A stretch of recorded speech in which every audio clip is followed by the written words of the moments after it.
powered by our mates Beatport and Ballantine Scotch whisky. So we've been celebrating International Women's Month recently, and I have to say I am super proud to be a woman in electronic music. I'm inspired daily by the incredible women that enrich our scene. So Ballantine's True Music has given a platform to over 300 artists, and 122 of those are female, across 50 events in 16 countries in the last 7 years. Through True Music, Ballantines is committed to representing, supporting, and broadcasting global inclusive music culture from around the world. And today, it's not just me. I am joined by the Colombian Wonder Woman, producer, songwriter, and hardware extraordinaire, Ela Minus. Hello, how are you? I'm good, thank you. So happy to meet you. Yeah. Here. Me too. It's great. Really great to be chatting to you. Where are you at the moment then? I'm in Mexico City at the moment. Where are you? I'm in London. I'm in rainy London right now. But I'm loving that you've got your synths like set up with you. Do you go everywhere with your hardware festival? Not everywhere. That would be very uncomfortable and weird. but almost. Almost everywhere, I think. Amazing. We'll get into like the nitty gritty about your setup and your artistry, but I kind of want to start at the beginning with this conversation first and foremost. Because I just love what you've been doing, and I feel like you're someone who's going to inspire a lot of women coming through in the next generation. And I'd love to start by asking, who did you look up to when you were younger? Wow. I really wish my answer was a woman musically, but it wasn't. I think Ian MacKaye, the front man of Fugazi, was probably like my biggest inspiration as a teenager. But then in my 20s, I started listening to Suzanne Ciani and Caitlin Aurelia Smith, actually, who isn't that far away from my age, but still. She like opened up a whole new universe of music, and I still very much look up to her. And my mom now too. Oh, not as a teenager, because I feel like we all have our things with our moms as teenagers. Oh, we do. Now, yeah. But as an adult, she's definitely like a huge role model. She's awesome. Oh, love that. Big up Ela Minus's mum, if you're listening. Yeah. Sure, she will be. Oh, bless her. And a big fan of your album, Act of Rebellion. I just think it is an incredible piece of art. And, anyone watching this who hasn't listened to it, I urge you to go listen. It's so intricate and interesting. And it's what interested me as well was you wrote it a few years ago, right? But it feels like it resonates with the time we're living in right now, where protests and politics are like a huge part of daily life, especially if you're like watching it online, every second of the day. So I'd love to hear more from you about the concept of this album and also what are you rebelling against? Well, it's eerie to me how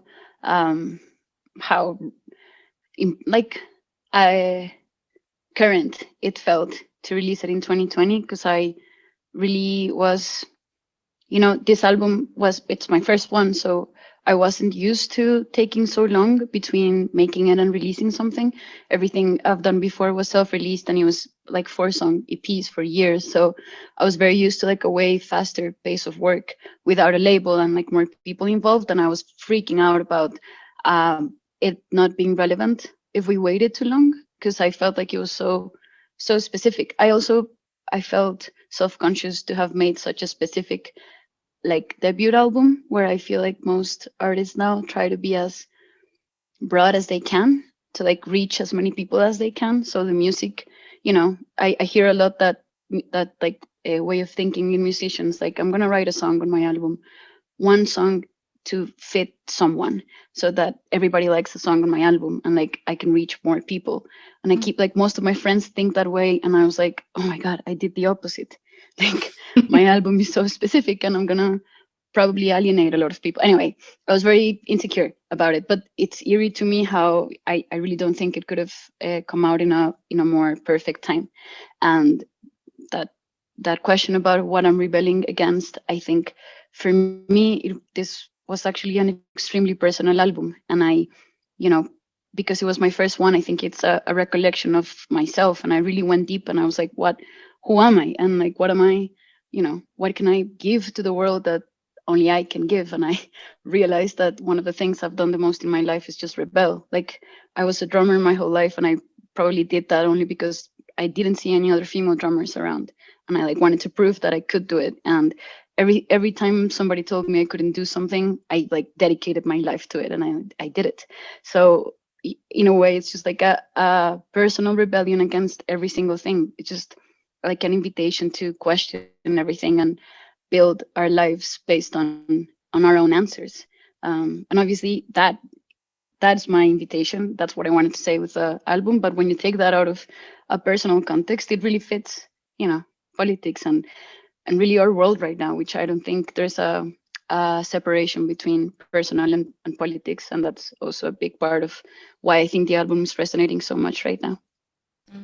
Yeah, that's so Long true. answer. Yeah, no, great answer.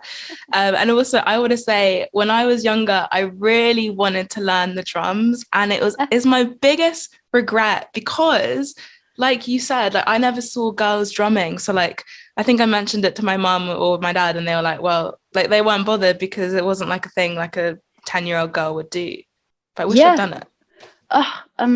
Yeah. Well, that's, for example, one of the things one of the reasons why I think my mom is so cool, because I had exact same experience. I was 10 and I was like, I don't want to play piano. She had put me in piano lessons. I want to play the drums. And she was like, well, I'm going to put you in drum lessons and then we'll see how that goes. But she didn't say no, and clearly changed my life. And yeah, I wish you can still play. You can still learn. I know. Now. I keep saying like every year I'm like, this is the year I learned the drums, but I haven't got that far. Well, if I'm ever in London, I'm happy. There you go. Please do. I would love to teach you. Well, it's gonna happen. Okay, good.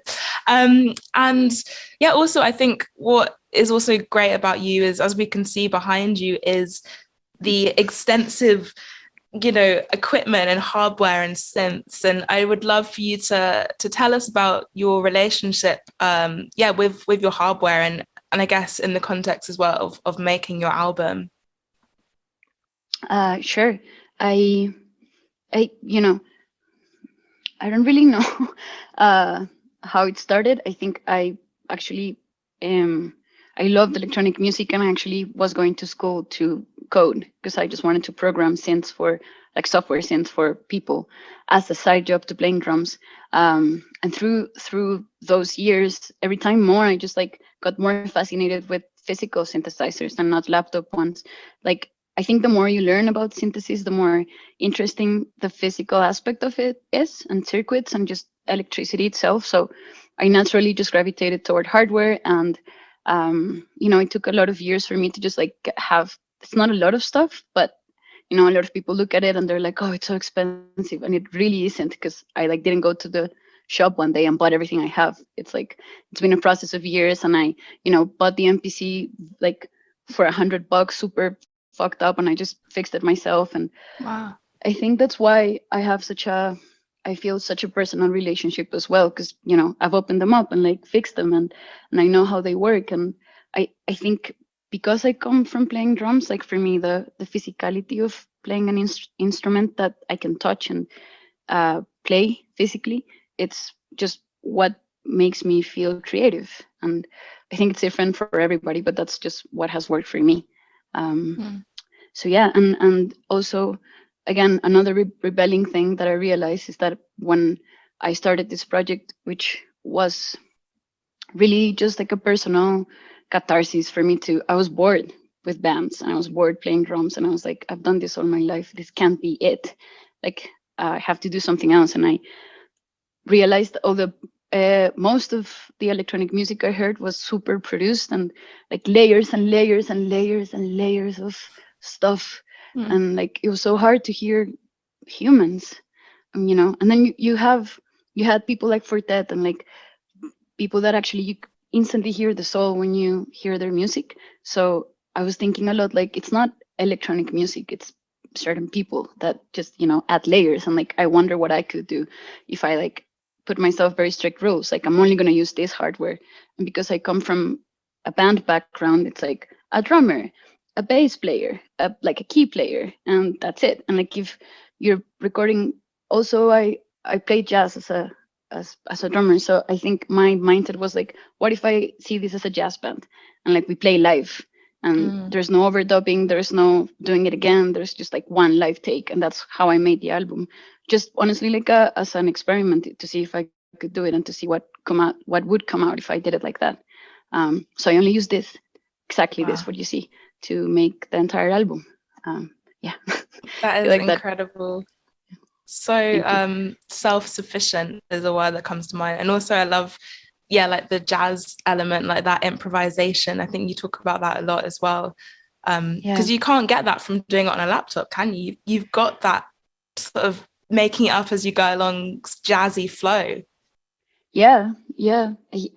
I love that. But, I think it's always important to remember that it's like, this is what works for me, because I come from jazz, and that's like what I, how I learned to express myself. But I'm sure there are kids that like can get to the same place with a laptop, and it's just different. Different instruments. I think it's important to realize electronic music is just like any other genre. It's like you choose an instrument, and that's what you what's easier for you to create with. But whatever works for someone else doesn't necessarily mean it has to work for you. The same rebelling thing. You have to question and then find your own answers, find your own instruments, and work with that. Love that. Find your own instrument, find your own answers. Yes, get that on some Ela Minus merch on a t-shirt. I love it. Yeah, and then I'll just add your name because you helped me get there right now. Yeah, I'll have a little at the bottom, thanks. And yeah, I think as well for young girls or musicians or people interested into dance music to see, or any music, to see you doing what you do, as a one-woman band essentially with so much hardware. I just think that is really groundbreaking. I shouldn't have to say this, but I think it is, because it's still not that common to see many women doing what you do. And I do think that sort of visibility is really important. And I just wondered, what you thought about how important representation for you is of women in music. Extremely important. I often wonder how, not as a regret, but just as a thought, like what would have happened if I had someone to look up to when I was a kid, that maybe made what I did, or even play drums. I feel like maybe I would have gotten faster to where I am today, like just artistically, like I would have been like, if she can do that, then I can. Because it took me a lifetime. Like, I already had a career as a drummer, and like I dedicated a lifetime to that before I realized and like got mad enough essentially at all the men around me that weren't listening to me. That, because I remember in my band I was like, I want to start adding drum machines and synths, and I want to do that, and they were like, just stick to the drums. And really? like I got, like literally still, like now it's funny because we have conversations with those ex-bandmates where they're like, we're sorry, man. I was like, it's fine. I needed to get mad to like be able to break free and realize that I could do something. And I just think if I had even not personally, but like figure, or if I had even the knowledge that there were females out there doing this, like, then maybe I would have didn't need to get that mad, and I could have done it just naturally sooner. And there's something actually about Susan Ciani that I remember her saying, me finding an interview when I was like, I don't know, 24 or something, where she said one of the things she liked the most about electronics and electronic music is precisely how free she felt as a woman to not have to need anyone else to make what she wanted to make, because she could do everything with synthesizers and she didn't have to depend on anybody. And when I saw that quote, I was like, this is what I want. Like, I don't want to have even as a completely from an artistic point of view, I was like, I feel like I have all of these ideas and I don't want to have to explain it to anybody. I just want to do it.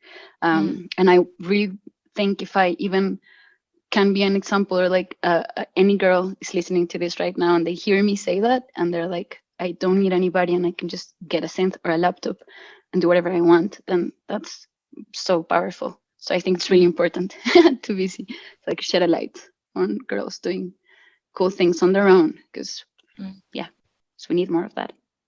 Yeah, 100%. And even to look at more like recent statistics, there's one which is like, of all the producers in music, only 3%, it's 3% is women, which that's insane. I don't want to. I'm like, I don't want to know.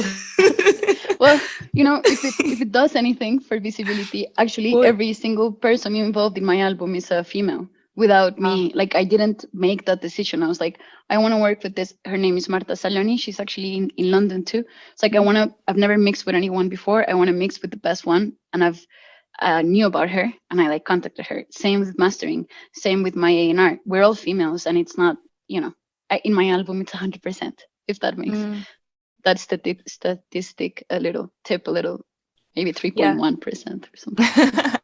Well, yeah, I feel like it feels like more than that, because like loads of my friends are, women in music, DJing, producing, and I think there is definitely going to radically change, I hope. And I hope conversations like this radically change. I don't know about you, but I have conversations like this all the time with my friends, like every day. Me too. Yeah, and I agree with you. In my world, in my reality, it definitely doesn't feel like 3%. It feels like way more. And I also think what I've realized it's changing is that we're like, because we've had the same experiences, and also because I think we're just cooler. We just are like finding each other and then supporting each other. And then that feels like it's going to make a huge difference as well. So yeah. Yeah, exactly. And yeah, that does like feel like a very positive part of it, is like a sort of sisterhood vibe that I think we both felt, which is great. And but I guess on the negative, again, as a woman who is breaking the mold essentially by doing what you're doing, do you think, have there ever been times where you've had negative experiences and because you're a woman doing what you do in the way you do it? Oh yeah. Probably way more than positive up to now. I mean, from like tons of men disregarding me and what I do and being like, you should just, comments like, you should just get a laptop, or you should just get a band, or you should just stick to drums, or just, this, like, not even saying anything, just like disregarding me.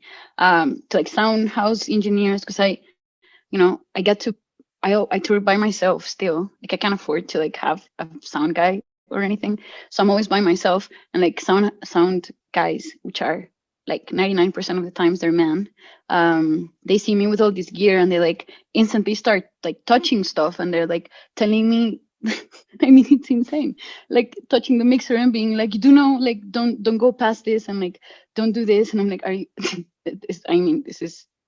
are you serious right now? Like, I don't, it's surreal. From other, like, obviously situations where like you're at a party and you're, like, I spend so much time by myself because I tour by myself, and it's just such a man's world.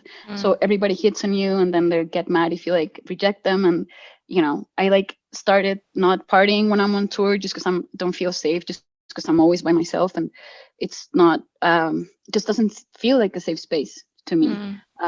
So I guess, yeah, those things. But on the, I think as women we all have, and it's really important to talk about all of that, but I think we all have way more negative experiences in general by existing in society right now than positive ones. And I think it's really important to understand that side, but also be like, well, that just honestly makes us stronger, because we've had to like experience that and had to overcome that and had to keep going even though. And that already actually, in my opinion, puts us like ahead of men, because we just had to go through harder stuff, especially if you're working in music, because all professions are male dominated, but artistic ones are just, you're more sensitive, so everything hits harder.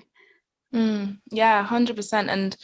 And there's actually a great quote by a Black feminist. She was called Audre Lorde, and she always talks about how the human race is evolving through women, because now at least obviously it depends where you are in the world, but if we're talking about like Western society, women are surviving for longer. Women now are having the opportunity to not just have babies, or we can actually like grow in some ways. And I think now that women are actually allowed to have voices and careers and do things themselves, I think that is surely the way towards like a greater world, because it's like another voice that's finally being able to grow to the level of what men has got to, right? Absolutely. Yeah, I love that. And that also made me think of another quote by Tom Robbins, who is a man, but still, I thought it's a really cool quote. But he says, you might like, as women, I'm not going to like quote it precisely because I don't even remember his words, but what he says is, imagine what of a force of a woman, like if you were able to create life, like literally create a human being and life. And he's like, if they can do that, imagine all of that energy put into something else. Like if, women are allowed to, I mean, you can still obviously have babies, but like any time in your life where you're deciding not to have a baby and put all that energy that literally creates life into something else, and that's like, it's incredible really what women have the power to accomplish when given the chance to do other things and put that energy into other things and have their own voice and shout, 1,000 times louder than a male, just because, we're different and we can create life. And that's, I think when I read that, I was like, this is really, really powerful to think about as a woman too, being like, I have all of this force inside of me and I can, make a baby or make, whatever I want to make with the same life force. It's really powerful, I think. It is. And it is mad. Like, we can make life. What? What? Yes. What? Yeah. It's crazy. It is. It's mind blowing. It actually is. And okay, I want to move towards this thing that I've seen. I think you've got it written on your synths that says "bright music for dark times." Still says that. Yes, that's it. Love it. Also love the neon pink as well. It's just so nice. Thank you. Yeah, I think that's it really resonates with some of the darkness that we've experienced, particularly last year, with just so many things weighing down on us with Black Lives Matter and, representation of minorities or lack of, in dance music, sexual assault and the conversations and things that had been happening to women in our scene. And I feel like last year felt so pivotal because although we were all locked inside, we actually had a chance to be like, right, we need to talk about this because this needs to stop. And it felt like this monumental time for the world in so many different layers. And so I loved seeing that written on your synths and like within your music. And I want to ask, do you feel, this time, do you feel like we are gonna actually, when we do come out of a lockdown, I guess within music or within the world, like, do you feel like because we've been able to have these conversations and actually make plans of action, do you think we're going to be able to create this change in the world? Yes, I have to. I don't think we have a choice of either not believing or like not having hope and or not doing it. I think we're past, like you said, I also felt a monumental shift in context. And I think we're getting to that point where it's going to be not even thinking about the consequences of not changing, but thinking of our own health and mental health. If we went through what we just went through for the past year and a half and had all the conversations we had and felt all the things we felt, and then nothing happens, I don't see a way where we can like emotionally recuperate from that blow. And so when I think of that, I'm like, well, there's no choice. We have to do it. And usually that's just how I deal with the world. Every time I find myself like dealing with a problem or anything negative, I'm like, well, this sucks. This, like, with all my heart, but we're gonna do, like, we have to, like, my brain instantly just like goes to what can I do, and that's I think what we have to do now. It's like we've had the privilege of having time and space to reflect and to like be exposed to what really is going on in, in our scene and in the world. And now we're going to be giving also the privilege and the chance to like act on it. And I think it's we don't have a choice but to do it, really. And there's, we already lost everything too, which is so freeing. And I think that's one of the most beautiful things about everything negative, is that when you lose stuff, when you lose someone, or you lose something, or even you lose yourself, or the things you loved, then you're freer because you're already broken and you don't have anything else to lose. And then you take that energy and realize that you're still alive and you're still feeling things, even though you lost something. And that, I think, makes you like act bolder. And I think that's the place where we are right now, and that's what I wish we tap into. I know that's at least what I want to tap into, being like, okay, we already lost, live shows, for example, which is what I love the most, at least. So might as well build it from the start, because we already survived not having them. So how are we going to rebuild them? Like, what are actually the things that we've organized through these months of not having them to like come back stronger and differently? So yes, I think I have hope, and I think we should all have hope, because that's really, really all we have right now. And organizing and like really acting different every day once we're able to go back, or like now, just start now if you can. Yeah, I love that positivity, and you're so right. Literally everything was stripped away, like whatever, especially in, I guess, and if we look at it in like an artist sense, like whatever level you were at, whether you were like at the top of your game or you've been doing it a few years, and everyone's kind of here now, which has never happened ever. Never. Yeah, I love that. It is freeing. Yeah, it is. And also it's like, once before, maybe we thought like, oh, maybe if I do an all like female lineup, then nobody's gonna show up, and like I don't know, whatever, we're gonna be broke. We're already all broke. We're already like, clubs are already empty. So like that's what I also think it's so exciting, is like nobody has nothing to lose anymore. Promoters, like booking agents, artists, we all lost everything. We have nothing else to lose, so might as well take real chances now. I think that's so exciting, actually, to like build a new, scene and system, and like everything around the music can be literally rebuilt. I think it's really exciting. Yeah, I do. When the world is opened up again, like what's the first thing you want to do, or event you want to go to, or what are you going to do with your time? I don't know. It's it's like nerve-wracking to think about it, because I have no idea really, because we don't know when it's gonna happen. So it's weird for me to like, I'm already so weird about thinking about the future. My brain just like always goes into short circuits, like that just doesn't exist. So generally I'm like that person who cannot make plans, because I'm just like I can't. But it's been really, I think, obviously it's been interesting for all of us, but for me, I dedicated my life and my career and my music making to live shows. Like for me, that's what I always told myself I was the best at. Like in, out of all the things I do, I'm like, I know what I'm the best at doing is playing live and like interacting with humans and being, in front of other people and making music for them.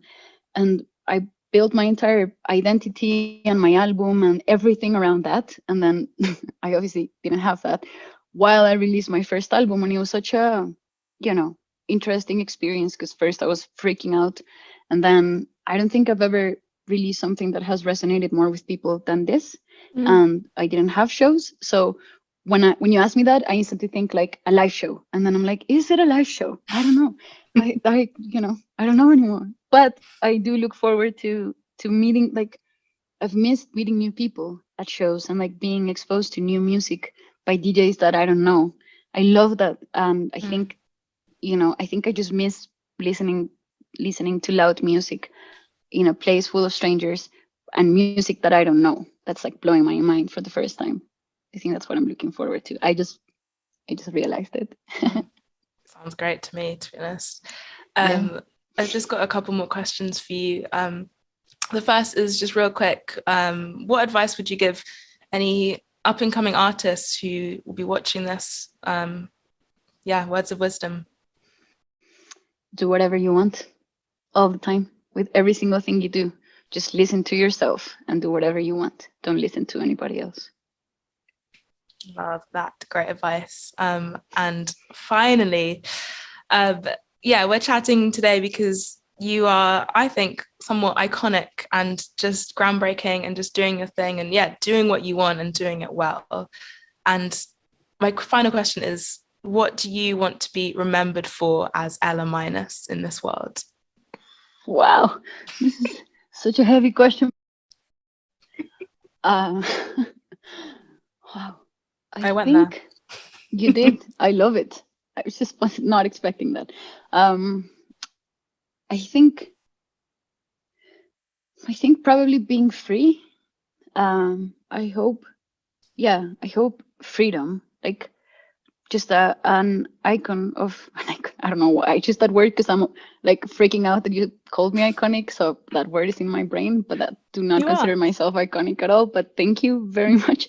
But I think just someone that inspires freedom and freedom and just being present. I guess I wish maybe that people would listen to my music when I'm not here anymore, and they like feel grounded and present and thankful that they exist in this moment in the world, and that makes them be freer. So I think that just freedom and inspiring others to be free. Love it. Amazing. Ela Minus, thank you so much. That was so great to chat to you. Thank you. It was so great to chat to you. I wish I could do an interview of you. Maybe do it next the other time. way around. Okay. This was great. I'm so happy we got to chat. Thank you for all your questions. They were amazing. And it was great to meet you. Hope it's the first conversation of many. 100%, definitely.